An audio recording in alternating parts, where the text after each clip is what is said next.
जय श्री राधे। पूज्य श्री सद्गुरुदेव भगवान के चरणों में प्रणाम।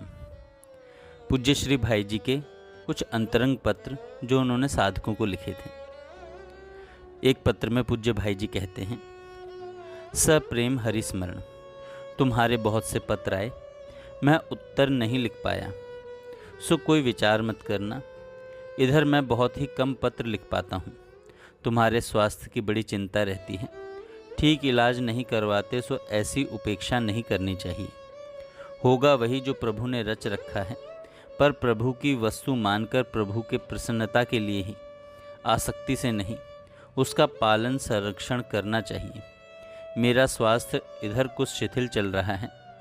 कई प्रकार की छोटी मोटी गड़बड़ियां हैं जो इस अवस्था में प्रायः हुआ ही करती हैं।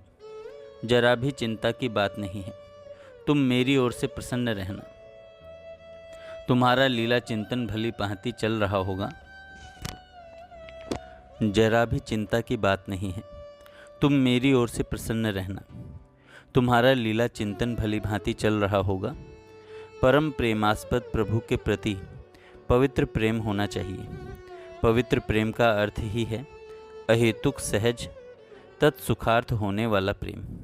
उसमें स्व सुख की इच्छा रहती ही नहीं, अवश्य ही सुख की परम अनुभूति होती है।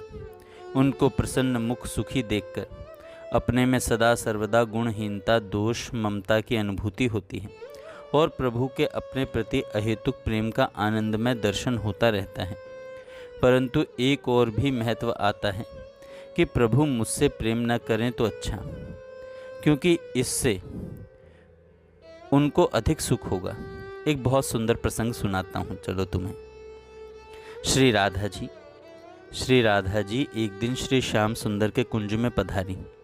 उनके साथ श्री ललिता जी थीं, पर श्याम सुंदर वहाँ नहीं मिले। राधा जी का मुख कमल म्लान हो गया। यह देखकर श्री ललिता जी को बहुत ही दुख हुआ। वे राधा जी को दुखी जानकर रोने लगी। आंसुओं की धारा बह चली, पर सहसा राधा जी का मुख प्रसन्न हो उठा। वे हंसने लगी और स उल्लास बोली, ललिते, तुम इस प्रकार सुख के समय रो क्यों रही हो? तुमने देखा नहीं, अभी द्युति मुझसे कह गई है कि श्री श्याम सुंदर श्री चंद्रावली जी के निकुंज में पधारे हैं। तुम रो रही थी, इससे तुम नहीं देख पा सकी होगी। सखी ललिते, मेरे लिए आज का यह क्षण परम आनंद का है।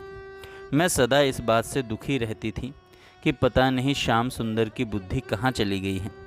जो वे सौंदर्य माधुर्य की अप्रतिम मूर्ति, अनंत अनंत सद्गुणों की खान, सब प्रकार से शोभा, सुषमा, पवित्रता और हार्दिक उज्ज्वलता से सुसंपन्न अलौकिक रूप और दिव्य आदि दिव्य सदाचरणों से समन्वित श्री चंद्रावली जी पर प्रेम न करके मुझ महामलिना, कुरूपा, कुसंस्कारवती, सर्वथा कलंकमयी, नितांत अतिशय दुर्गुण सागर रूपा, प्रेम शून्य हृदया से प्रेम करके उन्होंने मुझ पर अपने को न्यौछावर कर रखा है।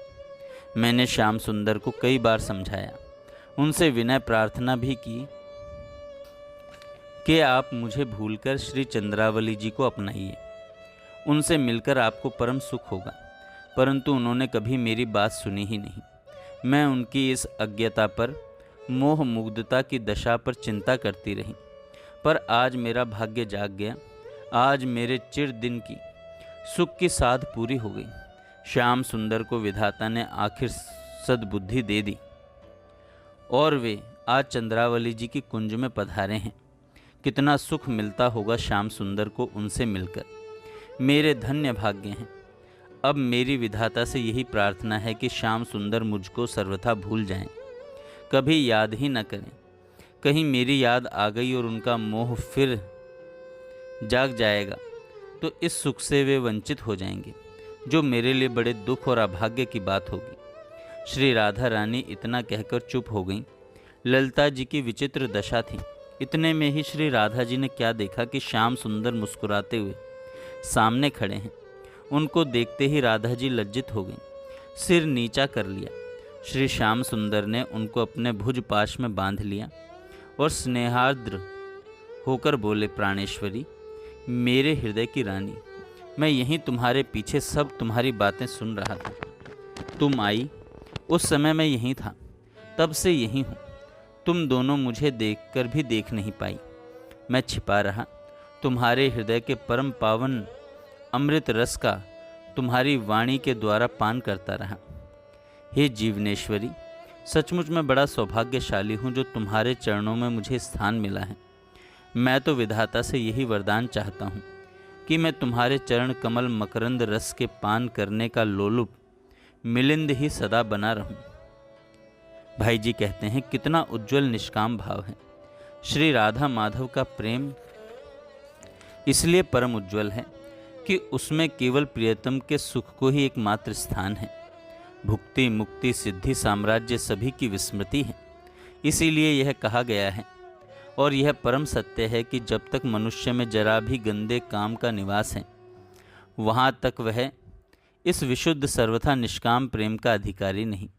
संसार तथा संसार के विषय पूर्ण रूप से हृदय से निकल जाने चाहिए, तभी इस प्रेम का पवित्र पथ दिखाई दे सकेगा। यह पत्र तुम उचित समझो तो डैश आदि को पढ़ा सकते हो। वे चाहें तो इसकी नकल भी कर सकते हैं। पूज्य बाबा राजी हैं। वे अधिकतर भाव राज्य में ही रहते हैं। अगला पत्र किसी दूसरे साधक के लिए। भाई जी कहते हैं उन्हें, सप्रेम हरिस्मरण, तुम्हारे बहुत से पत्र इकट्ठे हो गए, मैं उत्तर नहीं दे पाया भैया। मेरी नालायकी तो प्रत्यक्ष है ही, तुम क्षमा करना। मेरा आलसी स्वभाव है, इधर कुछ कार्य में व्यस्त भी रहा। साथ ही इन दिनों चित्त की भी कुछ ऐसी असाधारण सी स्थिति रही कि न तो काम में ही वह लगता है और न पत्र आदि लिखने में ही मन लगता है। बस दिन भर चुपचाप अकेले में पड़े रहने का मन होता है। सो अकेले में पड़े रहना बनता नहीं। विचित्र हाल है। शरीर भी शिथिल सा ही रहता है, पर उसकी तो जरा भी चिंता नहीं है, वह तो जाने वाला है ही। फिर मेरा शरीर तो नदी किनारे का खोखला पेड़ है, चाहे जब एक झोंका आया कि गिरा। शरीर में न तो कोई आसक्ति है, न इससे कुछ प्राप्त करने की इच्छा है। रहे या अभी चला जाए। तुम अभी बच्चे हो, शरीर का इलाज ध्यान रखकर करवाना चाहिए। इसमें अवहेलना नहीं करनी चाहिए। खाने पीने की जहाँ पथ्य की दृष्टि से संयम करना आवश्यक है, वहाँ शरीर में शक्ति बढ़ने के लिए पचने योग्य खाद्य पदार्थों का सेवन करना भी अत्यंत आवश्यक है। तुम अपनी ओर डैश की लीला चिंतन संबंधी कुछ घटनाएं लिखी। तुमने अपनी ओर डैश की लीला चिंतन संबंधी कुछ घटनाएं लिखी, सो पढ़कर बड़ी ही प्रसन्नता हुई। तुम दोनों पर श्री श्याम सुंदर मदन मोहन की बड़ी कृपा है। मैं तो तुम लोगों की इस सौभाग्यशीलता पर अत्यंत मुग्ध हो जाता हूँ। तुम लोगों के संबंध में कुछ भी बात निकल जाती है। कहना तो नहीं चाहता, भविष्य में और ख्याल रखूँगा। मेरा कोई फ़ोटो भी मेरे पास नहीं है। नया मैं उतरवाता नहीं। इससे भेजने में बड़ी अड़चन हो रही है। किसी के पास मिलेगी तो चेष्टा करूँगा। भगवान वाले चित्र के रंगीन फ़ोटो तैयार करवाए हैं। अष्ट सखियों वाले पन्ने भी ढूंढकर भिजवाऊँगा। मेरे मन में तो है, पर मैं भूल जाता हूँ भैया, क्षमा करना। तुम्हारे प्रश्नों का संक्षिप्त में उत्तर इस प्रकार है। पहला, हिलक कहते हैं मन की प्रेममयी स्थिति को, जहाँ प्रियतम का ही स्मरण चिंतन प्रतीक्षा आदि होते हैं।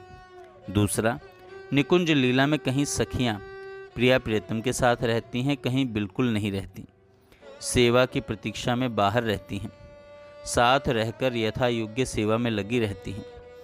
तीसरा, सखियों के अलग अलग कुंजें भी हैं, उनमें भी प्रियतम पधारा करते हैं। चौथा, युगल सरकार के कई मंत्र हैं। श्री राधा कृष्णाभ्याम नमः, श्री राधा माधवाय नमः, क्लीं राधा कृष्णाभ्याम नमः, गोपीजन वल्लभ चरणान शरणम प्रपद्ये। पांचवा है, सखियों के अनुगत रहकर सेवा करने वाली मंजरी कहलाती हैं। छठा, सिद्ध देह ही मंजरी देह होता है। सिद्ध देह प्राप्त होने से पहले मंजरी देह की भावना की जाती है। सातवां, श्री राधा जी की सेवा के साथ भी ललिता, विशाखा आदि की सेवा जैसे राम के साथ लक्ष्मण आदि की होती है, वैसे ही की जा सकती है। अलग भी की जा सकती है। 8वां, काम विकार रहते स्व सुख की इच्छा बनी रहती है और स्व सुख की इच्छा रहते गोपी भाव नहीं होता।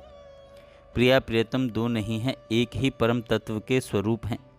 श्री राधा जी को जैसे पूर्व राग आदि होते हैं वैसे ही श्री श्याम सुंदर को भी होता है। दोनों में ही वियोग मिलन के भाव आते हैं, दोनों के ही दूत और दूती होते हैं, दोनों के ही प्रेम संदेश भी चलते हैं। श्री राधा विरह की दशा में एक दिन श्याम सुंदर श्री राधा जी को संदेश भेजते हैं। संदेश बाहरी दूत भी ले जाता है और मानस दूत भी पहुंचा देता है। कहते हैं कि राधा तेरे दर्शन को मैं उत्सुक रहता नित्य अधीर, कोई नहीं जान सकता यह मेरे अंतस्थल की पीर। पीड़ा वह अति व्यथित बनाती, व्याकुल करती अति स्वच्छंद, सीमा से अतीत उस स्मृति से होता उदय अमित आनंद। श्री राधा भाव की विचित्र लीला है। इसे भगवत भाव से ही पढ़ना, सुनना और मनन करना और देखना चाहिए। मेरे पत्र देर से पहुँचे तो कोई विचार मत करना, मैं कभी कभी पत्र लिख दिया करूं, इतनी ही मुझसे आशा रखनी चाहिए। जय श्री राधे।